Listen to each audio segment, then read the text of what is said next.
My name is Madelyn Arnold. I'm a first-year undergraduate student at the University of California, Santa Cruz, where I'm double majoring in marine biology and art, and I moved here from Denver, Colorado.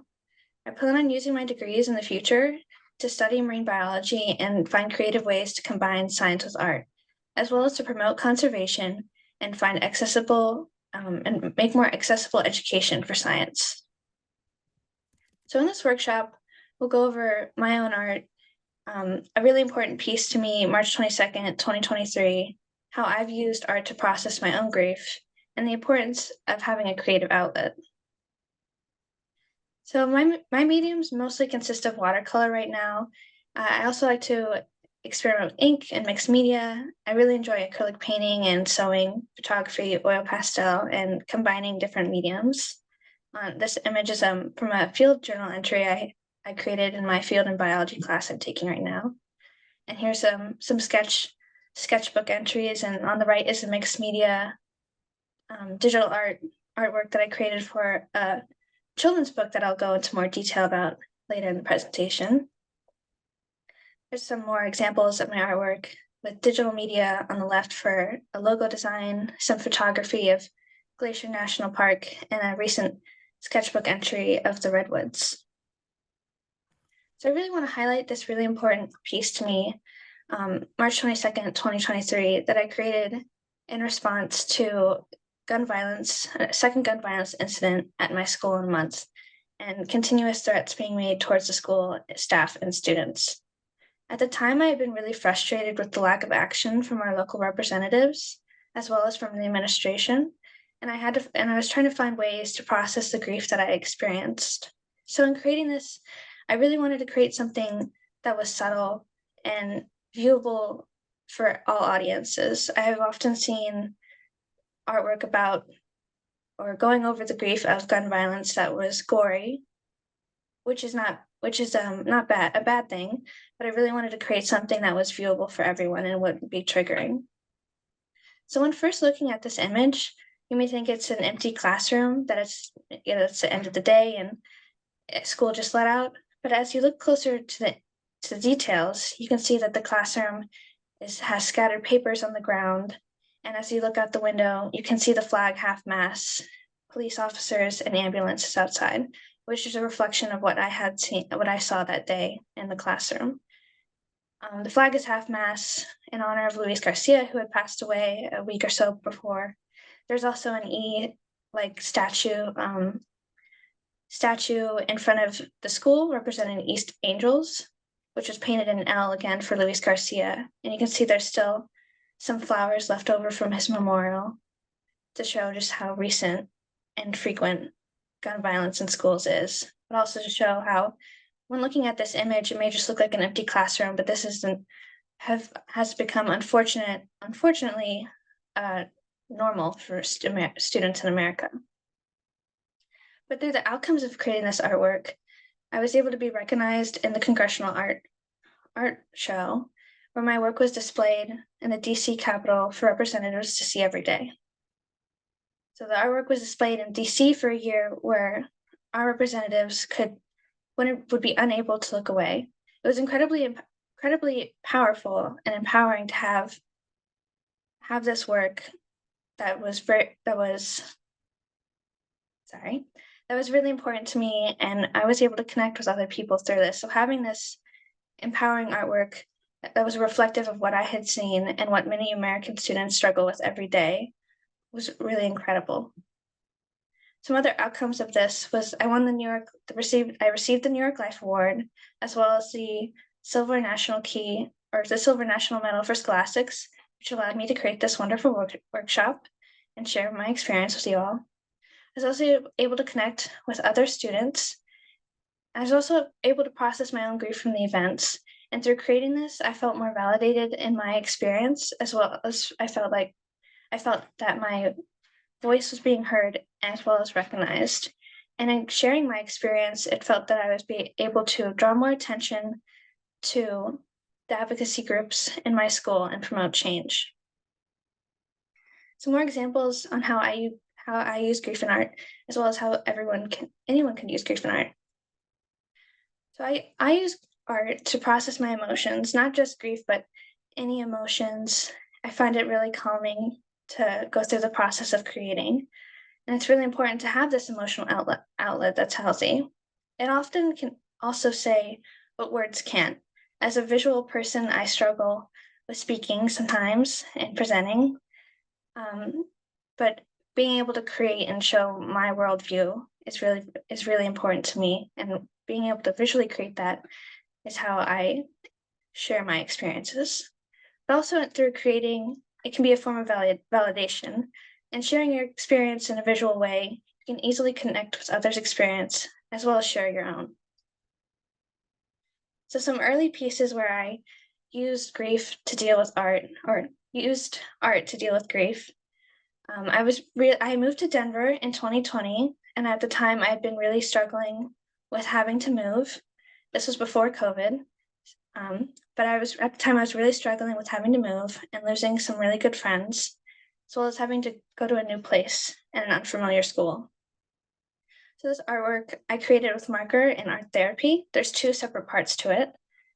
On the left side is a tree that has fallen over, and you can see the roots coming out of the ground, just to represent how I felt that I was being uprooted from a life that I had been so accustomed to.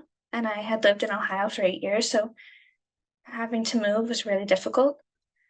But on the left side was my hopes for the future, what I've had hoped for, to create new friends and to become more grounded in this new place that I had lived. So I was able to process what I had been feeling having to move that I wasn't able to put into words, but I was also able to move on through that grief and look towards the future. Another example from early 2020, when I was applying to high schools, there was this art high school nearby, and I had applied to it, and unfortunately I was rejected. So at the time I was very upset because I really wanted to go to an art school, and I had to work through a lot of that anger and sadness. And when I got home, I just felt the need to paint. So I went up to my room and I just painted this portrait of, my mom likes to call her Cortez. There's just like a lot of emotion in this piece. And I was able to overcome that grief of rejection, as well as, again, to move on from those emotions and see that it wasn't meant to be. I also like to collect memories through grief. Example, this is my sketchbooks.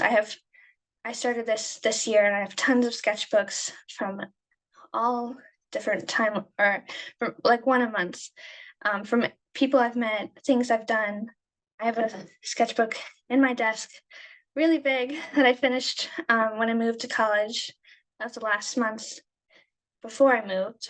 So I use it to document time, events, people, and moments, so I can look back, remember, and reflect on those times. So here's some of my sketchbooks at home that I don't have with me because I live in a dorm. So here's some of the sketchbooks that a picture of my mom took. Here's some pages that were important to me. So on the left is a replication of a cyanotype from my senior year that I had made with this club that I had started, Queer in STEM, where we did cyanotypes. So I made that in my sketchbook just to have all those events together, so to look back on.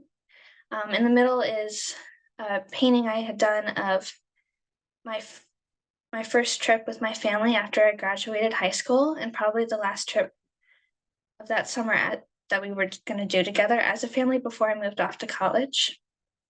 And then this right image we saw before, that is an image of coastal redwoods that I see on campus. And here's a really important one. This is from my senior year, the final week of senior year. So I did a lot of paintings of my school and the bell tower and people and events that were going on during that time, just to process the grief of having to move on from high school, and again, having to leave somewhere that I had lived and friends, and moving to a new place without my family this time.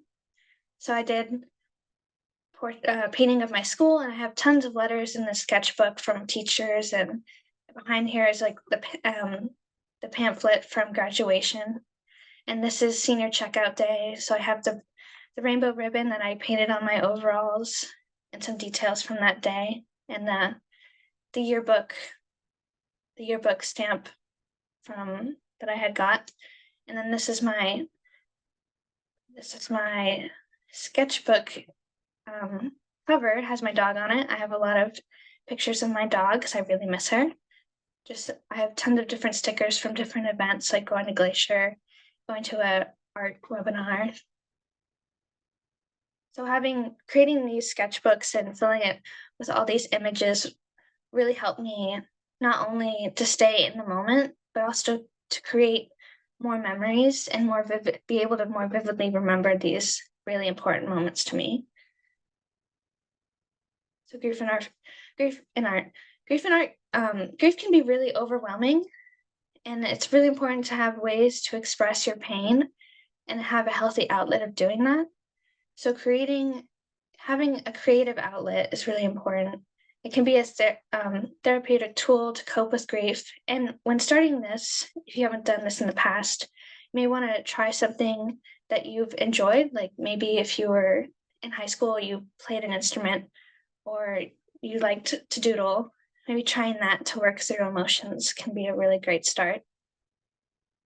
It's really important to have these emotional outlets to reduce your stress and anxiety, to express your emotions, and to create a sense of accomplishment, as well as get insights on your mental health. So some more examples are murals I did in high school. I did a lot of murals in my high school, and I was really proud that I was able to add these bright colors to the walls. So this image on the right is a picture of a mural that I did on the stairway. And at the time, there was a lot of tension with not having gender neutral bathrooms, as well as some homophobic and transphobic remarks made by other students to queer students. So being able to create this mural and have like a big rainbow just to show support, and I'm queer, so to have like a big rainbow in the school was really empowering to show support to my fellow queer students. And on this mural on the left is a mural I did in the social studies room.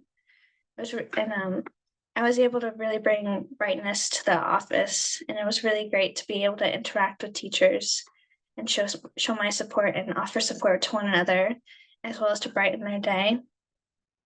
And this mural on the right is a mural I did in my principal's office. This actually happened during the time of the shootings, so being able to work on this really helped with processing that grief, as well as distracting myself in a way, but also having something to work on with my hands was really helpful in working through emotions.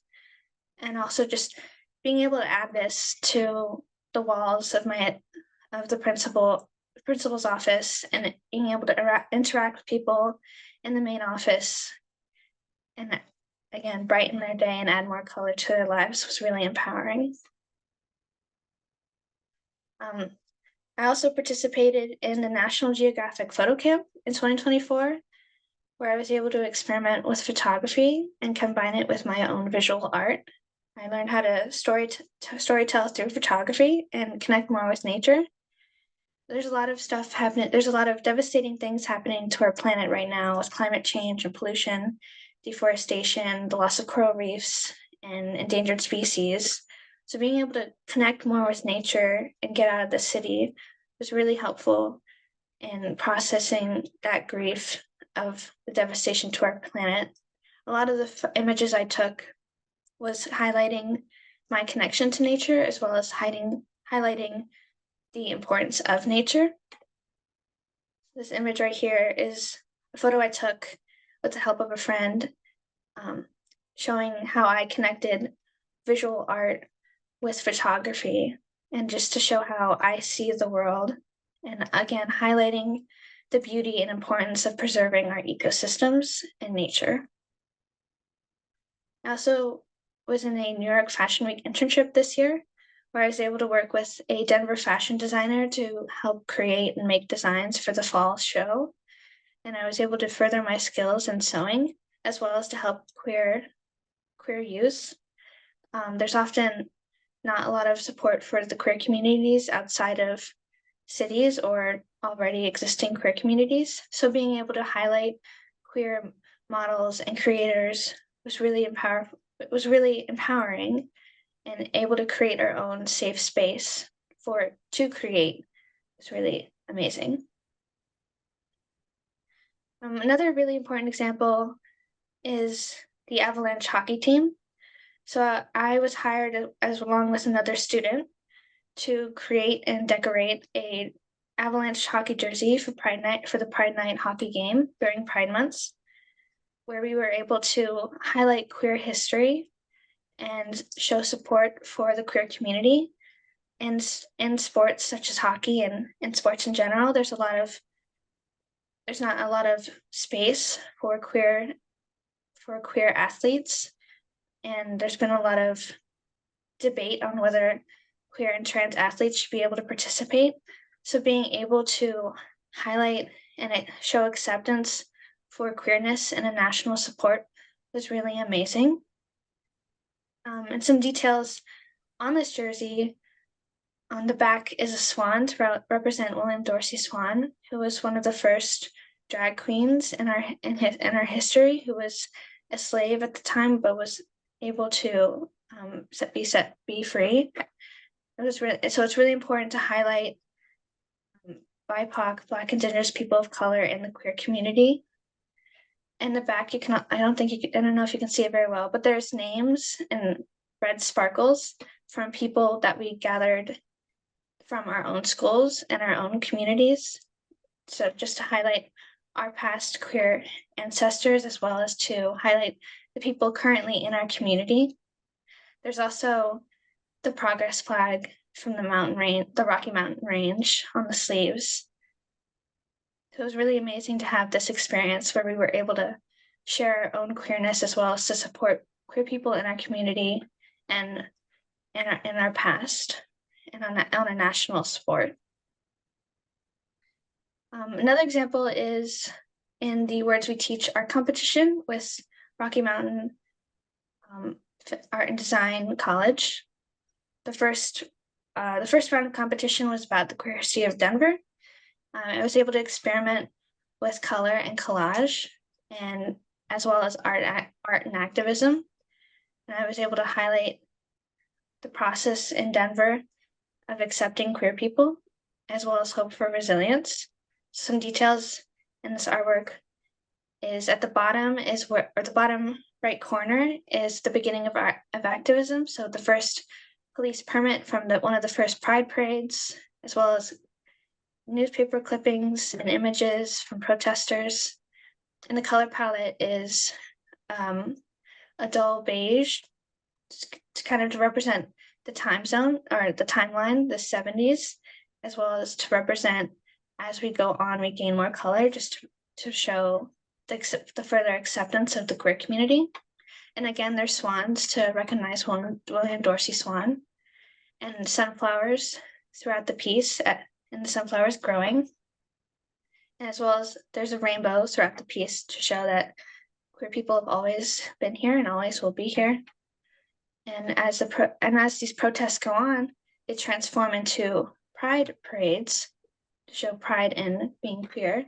And there's also the Denver Capitol in the top to show and this is the transition from Denver being more accepting of the queer community. In the second round, Maddy, yes? I just want you to know that we're getting a lot of feedback about your powerful art. They love the collage style. Gloria says, love the use of lines in the collage, especially around the speaker.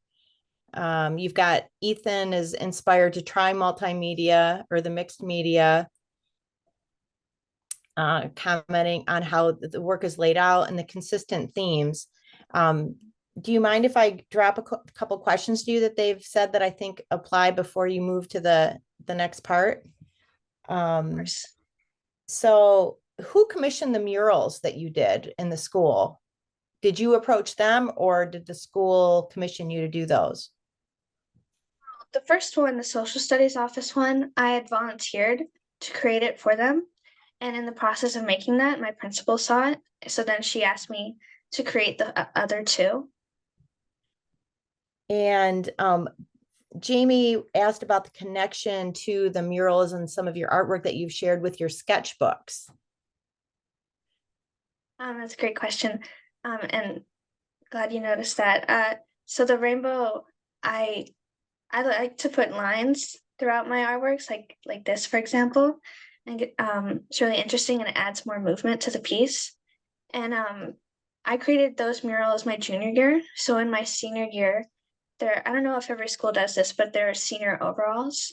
So seniors like get a pair of white overalls and they decorate it. So I chose to decorate it with art that I created on my own, but also for the school. So I included those rainbows and the images of the murals and other logos that I created for clubs on the overalls. So when I was creating that image of senior checkout day, having that rainbow was along my overalls as well as the school is why that was there. Nice. Shannon asked how you got involved in art. I've always done art from a young age. My mom told me that I used to run around with a pencil and paper and I'd just write down tons of words until I realized I could draw. And so then I haven't stopped since. So I've always just been really passionate about art and it's just been a natural thing for me. And then one last question before you move on. Oscar asks, do you combine your art with your marine biology in painting to express grief?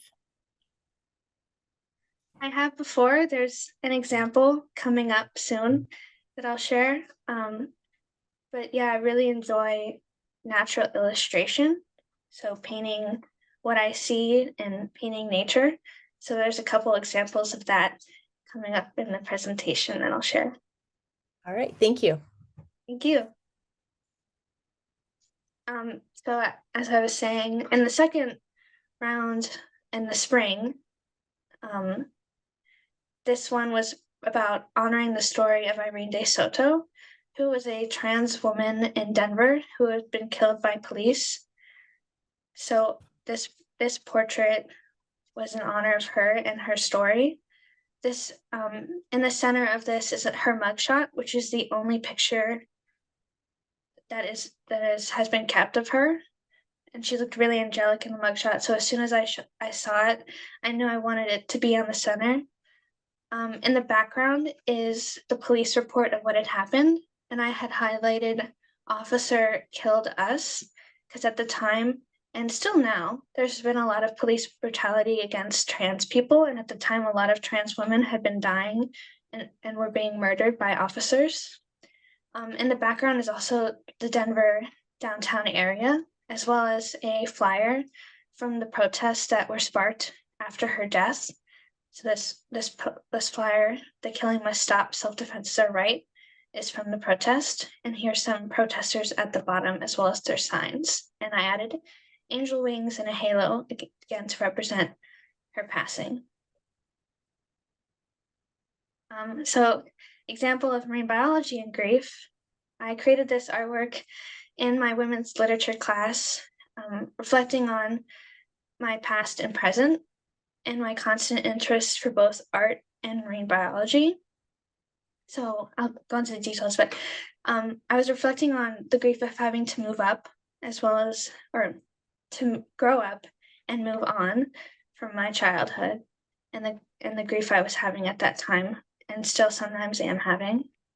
So in this image, there is me as a baby. My mom took me to the aquarium in Texas, in Austin, in Dallas a lot. So that's me growing up, going through the aquariums. I love to visit aquariums. So me growing up throughout time. And then this area is like a little darker because I had to move to Denver and I was really struggling at the time. But I still love to visit aquariums. And then that was me in my junior year, just looking up and looking forward to the future. So just reflecting on my constant love for the ocean and reflecting that through art, something, and having a more visual representation of something that I struggle to say in words. And again, another example of using marine biology and art to process grief. This is a children's book that I created in my queer literature class my senior year of high school, and then continued to work on and update over the summer. It's called The Wandering Octopus. The cover is mixed media, so acrylic paint, felt for the coral buttons, bottle caps for the suckers on the arm. So here's some of the pages. It surrounds a small octopus who gets trapped in a tide pool and learns to explore the tide pool, and then it learns that it's a safe space to be and to hide from others and the unknown. But as it grows older, it grows larger and larger until one day it gets dragged off of the rocks in the tide pool into the ocean, and it tries to find its way home. So as it swims through the ocean, trying to find its way back, they go through all these cool and amazing and unknown ecosystems and meets all these different animals that it hasn't seen before, like the coral reef, the deep sea, and it swims through the stars in bioluminescence. And it swims with dolphin pods and orcas and through the open ocean. And then it finally finds its home. But as it goes on and continues to grow on its way back, it begins to gain color and patterns from the ecosystems and to reflect the world around them. And as they get back into the tide pool, they realize being there is no longer comfortable or safe for them, and they don't fit in anymore. So the mussels are pinching, the urchins are stinging, they're no longer fitting in, and they realize with heavy hearts, because it has 3 hearts, it had to make the difficult decision to leave. But it ended up being able to continue moving on and exploring new ecosystems and to see what else in the world is around them. So this again was a reflection on me having to move from Ohio to Denver, as well as reflecting on moving to Santa Cruz as well. So I lived in Ohio for 8 years, and then I moved to Denver. And at the time, I really wanted to go back.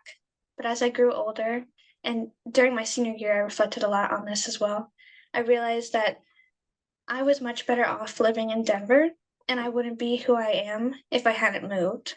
And I was able to gain color and brightness and learn about being queer and gain color from the world around me and learn a lot more and be a lot more open-minded.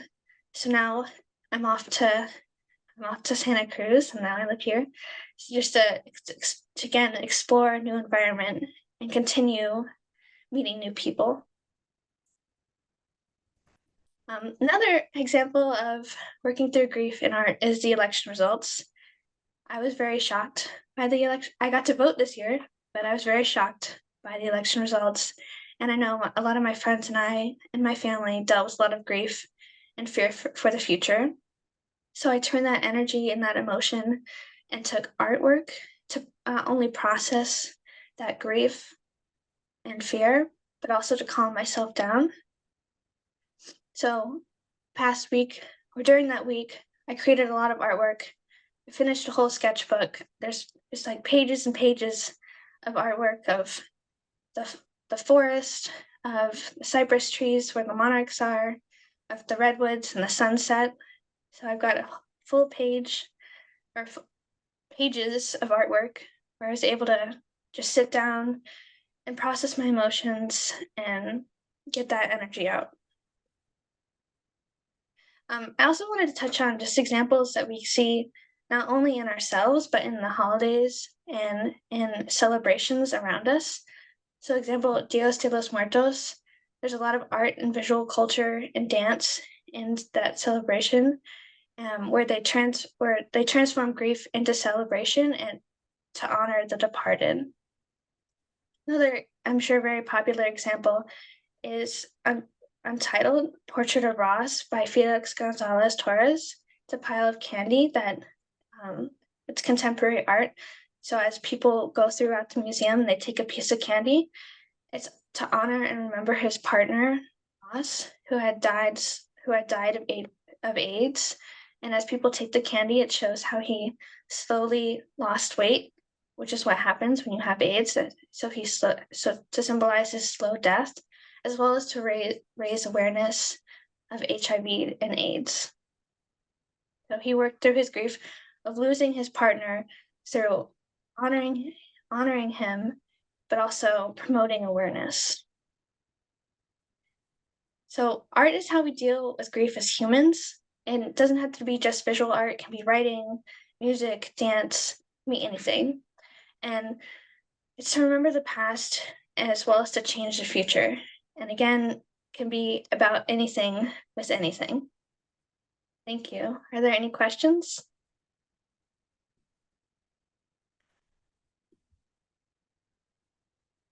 Maddy, that was really well done. Thank you.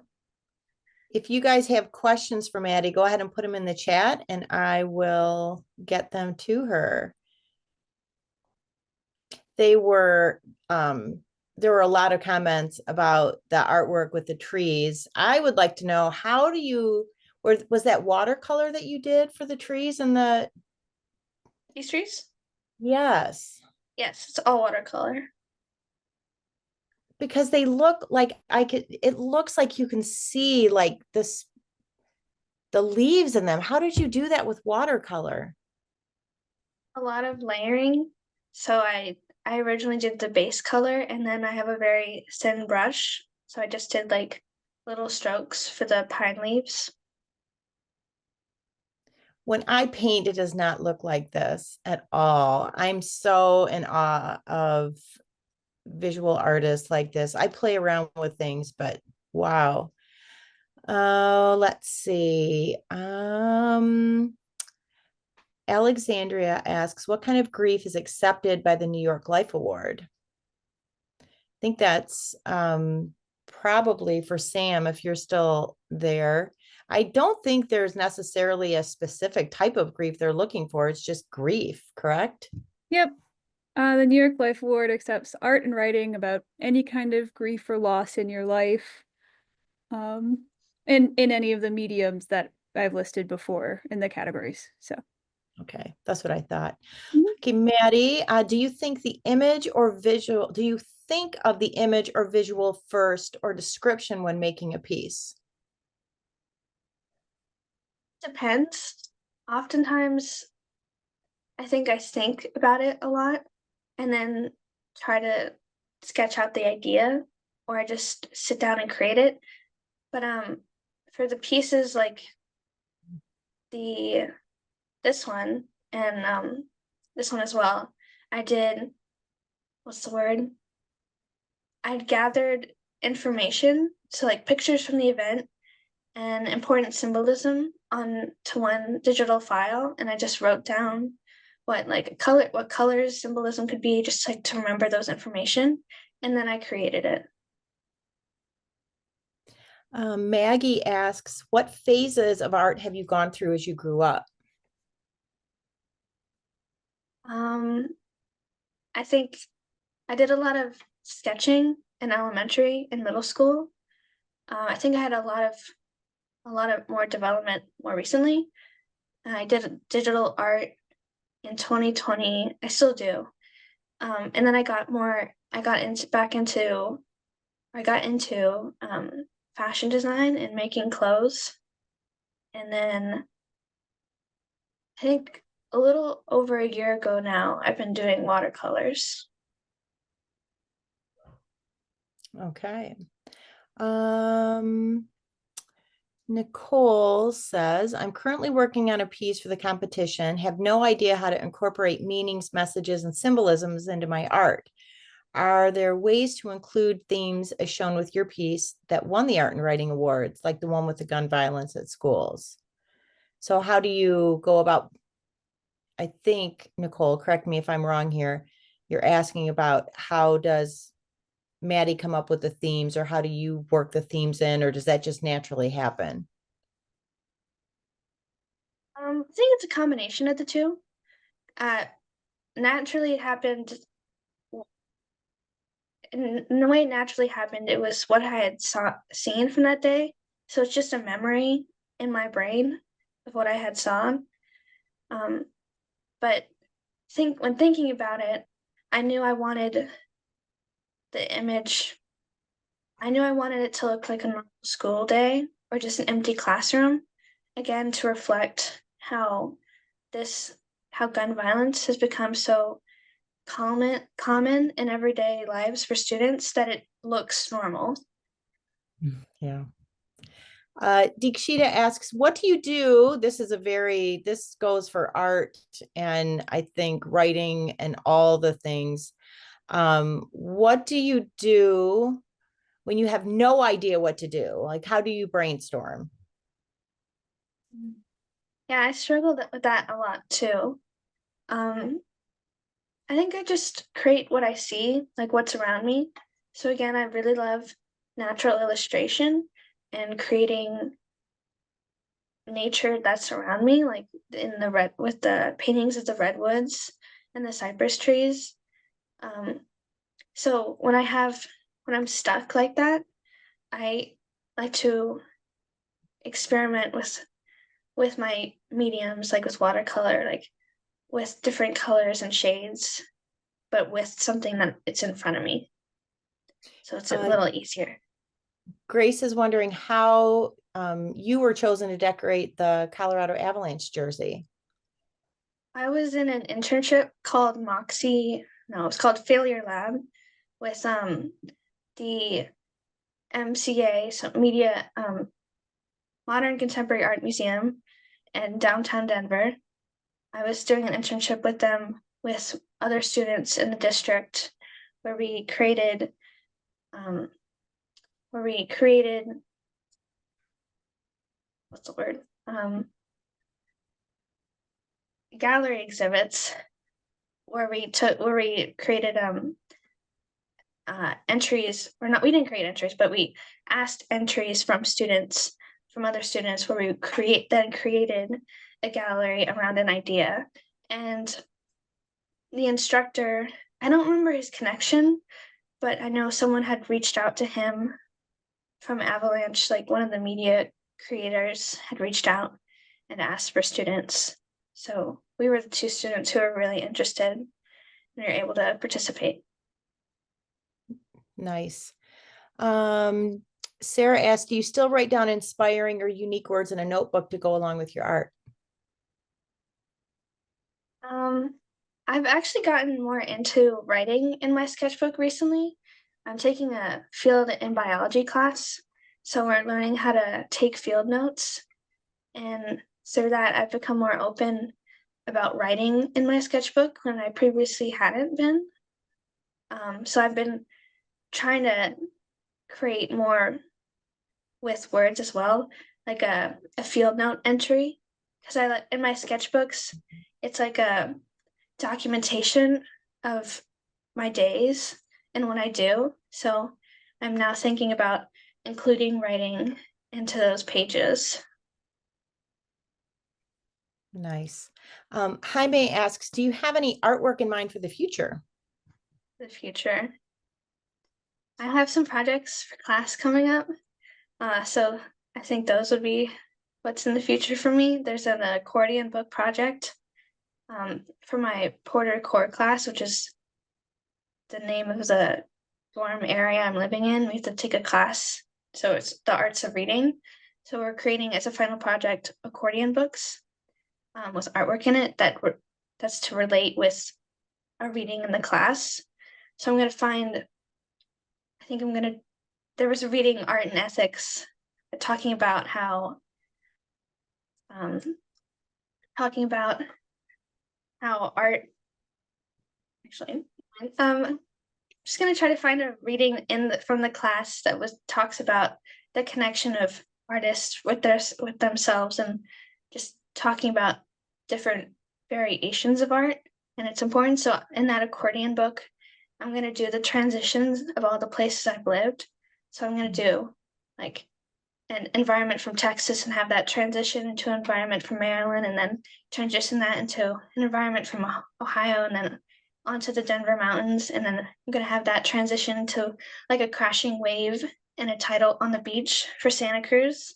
And then it's gonna fade out just to have like an, I wouldn't say uncertain future, but a future not yet written. Mm-hmm. That's my next project. Do you have, I'm asking this, I haven't seen this asked, but I'm curious. Do you share your work like on Instagram, or if you have a link to something that they could access? I think there would be a lot of interest in that. This was an anonymous question in the Q&A before people were in the chat, like I asked them to, so I can only have to scroll through one thing, but how do you get over the fear of rejection when submitting art? You don't. Don't you think that fear is always there, but you do it anyway? Yes. Yeah. I think, yeah, definitely.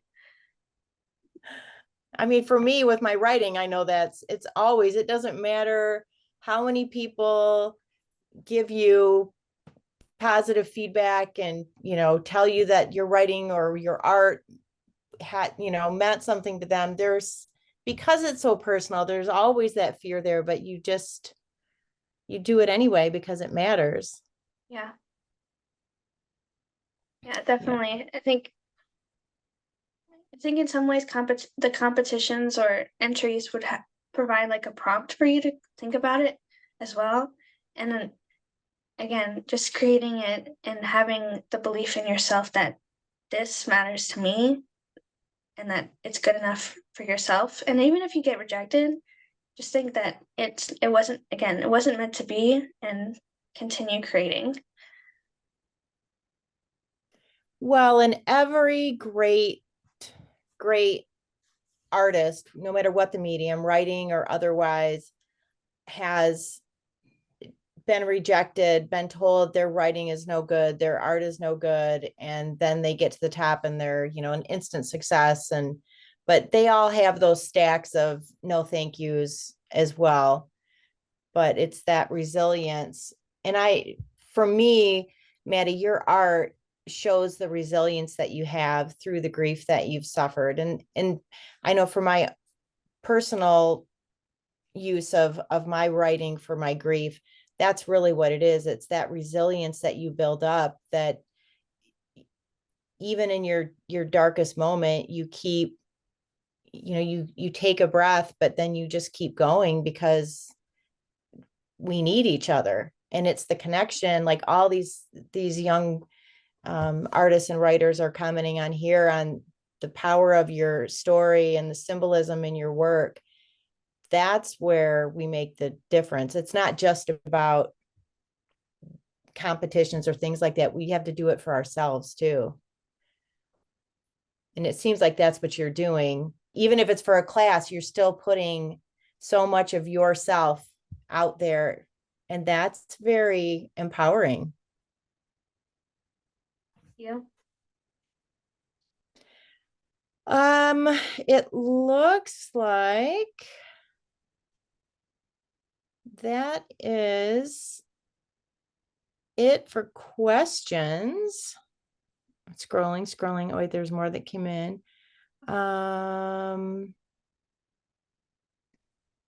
Yeah, don't throw out your artwork and your writing, even if you think it's terrible. Some of them mentioned that they've been keeping journals, but they lose them. And I may have lost my mind a little bit when I read that. Like, don't lose them.